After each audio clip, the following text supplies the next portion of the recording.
This is Carl at National RV Detroit. I'm going to walk you around this 2023 Salem travel trailer, model 31KQBTS. So, very cold out, very icy. We'll spend most of our time on the inside here. You have an outside kitchen here, obviously. Now, keep in mind, you also have a grill here that swings out. You get rubber LP lines, so you got to attach them to the appliance, and then you attach them to the quick connect down here, so you can tap into the LP system. So always keep that in mind. You have a power awning with LED strip, outside speakers. This is the fresh water tank fill. You know, the most common way you get water to the trailer is through city water hookup. But if you're camping someplace that doesn't have city water, whether you're boondocking or just wherever you're at, you can pre-fill the fresh water tank and use the onboard pump to pump the water. So no matter what, you can have plumbing that works as though you have city water, okay? This thing right here is the vent for the range hood. There's a baffle inside. I know you can't see with the icicles, but there's a baffle inside. Whenever you're using the fan in the range hood, you want to reach up in here and flip the baffle open. It's sort of locked shut, it just snaps shut. You just flip it over with your thumb and let the baffle flap freely when you're venting, okay?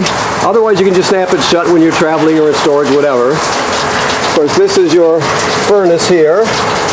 This is your water heater here. The switches to control it are inside the trailer. It's empty right now. It's been winterized, so the bypass valves on the water heater are bypassed, and it's actually empty right now. Always remember to put water in the tank before you turn it on. So in the springtime, just keep that in mind and make sure you make sure there's water in the tank before you turn on the electric or the gas features. Okay, that's important. Okay, what else? You have a hitch with this. It's a Husky centerline weight distribution hitch with built-in sway control. We'll show you how that operates when you pick up. You get two 20-pound LP tanks full with an automatic changeover regulator. This is your power tongue jack. Everything's starting to thaw here, so we're in good shape. The power tongue jack, so it has up and down, obviously, and a light. Now, if this ever fails, you get a crank. It's inside the front compartment. You could pull this plug right here, this rubber plug, put the crank on there, and you can actually crank it manually if you need to. So you always have that option. You always can get yourself out of trouble. Deep cycle marine battery, and that's the kill switch for your battery right there if you want to shut it off. Okay? Alrighty, let's see what else we got going here. Whoops. Yeah, so this is pass-through storage. You see your cranks are hanging on the wall. I guess you can see it from here. That's your dump hose. That little device there is to reduce your shore cord from 30 to 20 down to 20 amps, so you can plug it in at home. The stabilizers have a strong arm on them. You can see that yellow attachment. Let me walk over to a place where we can look at it better.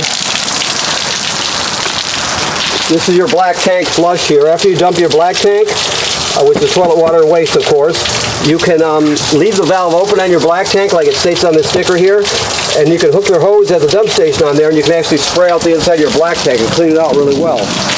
Also, your valves are down here, your dump valves. Okay? 30-foot, 30-amp power cord and a reducer. This is your city water hookup that we talked about. Okay? Most common way to get water to the trailer. This is just cable and satellite through. As we come back here, you can see there's a housing. So this is pre-wired for a backup camera. It's also pre-bracketed for a telescoping ladder you can get for it also. And while we're looking up here, you got to remember the manufacturer states you should inspect the roof every 60 days. So you want to go up there or have somebody go up there and look at all the sealant, make sure there's no cracking or separation where water can get in, make sure there's been no damage done by road debris or low branches damaging the roofing attachments or roofing material, that sort of thing. So regularly inspect that. Now here we can see the strong arm better.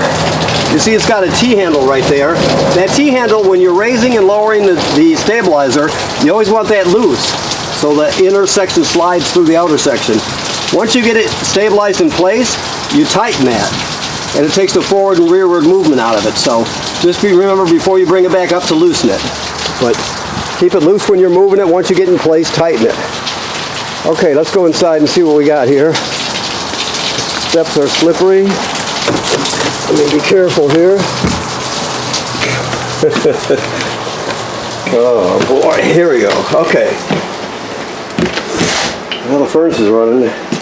Okay, so right when we walk in the door, we see your control panel. Now this is just a dimmer for the lights. You just rub your thumb over your finger, okay? You got your slide out switch here. You got your power awning switch here. Never leave the power awning out unattended, of course. Always roll it in when you're not going to be there. You got your lights here. Your water pump is right here. And your water heater to light it on gas is here, right? To light it on electric, or to turn on the electric, on the outside, when you take the outside cover off, the lower left-hand area, there's going to be a rocker switch. Just turn that to the on position. Always make sure you've got water in it before you turn that on, okay? And then you have your levels, batteries charged, fresh water's empty, black, so on and so forth. Two gray tanks, a galley and a shower tank, so, or bathroom tank, so, okay? Your keys are right here. As we come around here, you have the fireplace / space heater. And this is your remote, so you can shut it off, on. Now the thing to know is there's a fan in here, so you look at this one right here. Let's see, this button here. If you do that, you go 0, 0, if you can see it, low and high, that's the fan speed. So you put it on high and it's really kicking it out now, right? There's also a timer on here, so you can set it to turn on and off. You can change the fire, as you can see that, and you can change the color of the crystals, so you can come up with something you like there. It's kind of neat right there. So you have all that, and it's all can be done from the remote or from these buttons right here. Now this next thing is your sound bar remote, okay? You also have buttons on it, of course. So this is the sound bar has FM radio. It has a USB, so you can put all your music or whatever on a USB stick and take it with you. It's got an HDMI, which is an in to go into the system through that HDMI. If you need to go in with like a portable Blu-ray player or something like that, you can do it. It also has Bluetooth, so you can stream wirelessly with your phone or tablet. Excuse me. And 2 speaker zones. Zone 1 is inside the trailer. Zone 2 is outside the trailer. Okay. Now this is where you would hook your TV up to, right? Keep that in mind. This is the digital signal booster there. That's why it's green. You can shut it off, but you won't. If you're using a TV antenna, you won't get a good picture. So you always want it on when you're doing that. And what they're telling you here is this is pre-wired for a Wi-Fi signal booster / router. So if you're interested, you can go to kingconnect.com and look at their products. Always look at the one with the antenna for the roof. There's also a port on the roof where you can hook an antenna to. It's pre-wired. And then you would get a router that sits here. It just really boosts public Wi-Fi really well, and you just get a much better signal. Okay. All right. And of course, your TV can hang here. It's got a backer plate. If you're starting from scratch and you're getting a new bracket, try to get the one that, spend the extra money if you can, and get the one that locks in place, so you don't have to hang straps or anything like that. It'll just snap into place. It won't fly around when you're traveling. Okay. So. All right, let me see where we're at here. Okay, so this device here is your carbon monoxide LP gas detector. It should always be green. If it's not green, get it serviced. If it goes off, you take everybody outside, leave the door open, shut the gas off at the front, figure out what's going on, okay? Behind this panel here, there's 2 screws holding it shut. That's where your antifreeze inlet and that sort of thing is. So when you're winterizing, you're going to remove that panel. Okay. Microwave works like any other microwave. Your range hood that I talked about with the vent on the remember I told you about the baffle on the outside.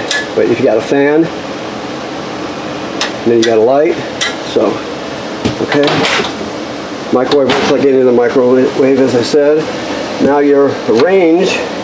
Always travel with the glass cover shut, never leave it open. So you have 3 knobs here in the center and 3 burners. This one is the sparker on the left, and you turn it clockwise. This is the oven knob. So basically it goes like this. That's simple. Okay, the oven is a little bit different. It's kind of a holdover. All the way at the bottom in the back, you've got a pilot light, and I could probably spark it so you can see it, maybe not. So what you're going to do basically is you're going to go with the oven knob, turn it to the picture of the pilot light, and depress it. You keep it depressed during the lighting procedure. You're going to light the pilot light. Once you see it light, you hold it for another 10 or 15 seconds, and then you go to operating temperature, and it'll cycle as an oven does. But when you shut it off, the pilot light's going to go off, so you got to relight the pilot light each time you use the oven. Okay. I think I mentioned your keys are hanging right here. I think.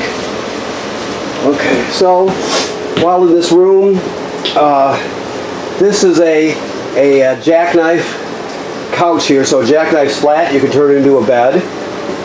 You can drop these legs on the table and set the top on these cleats here. That's another bed.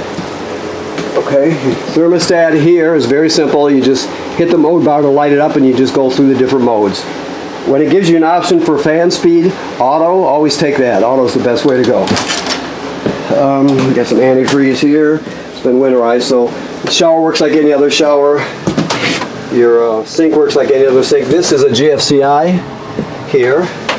All the plugs are wired through that GFCI. Here we have a flush pedal. Let's find it right over here. Hopefully you can see that. I can't see it very well through the monitor, but it's there. The black tank is directly below. So when you get to the campground, you hook up your power and your water. You come inside and you drop 1 dose of chemical in the bowl. Then you'll stun down the pedal until you put at least a gallon of water into the tank along with the chemical. Once you've done that, you're all set. It's ready to be used. If you don't, it'll smell super terrible, plus it can get clogged up. So you always want to remember chemical and water in it before you use it, at least a gallon of water, okay?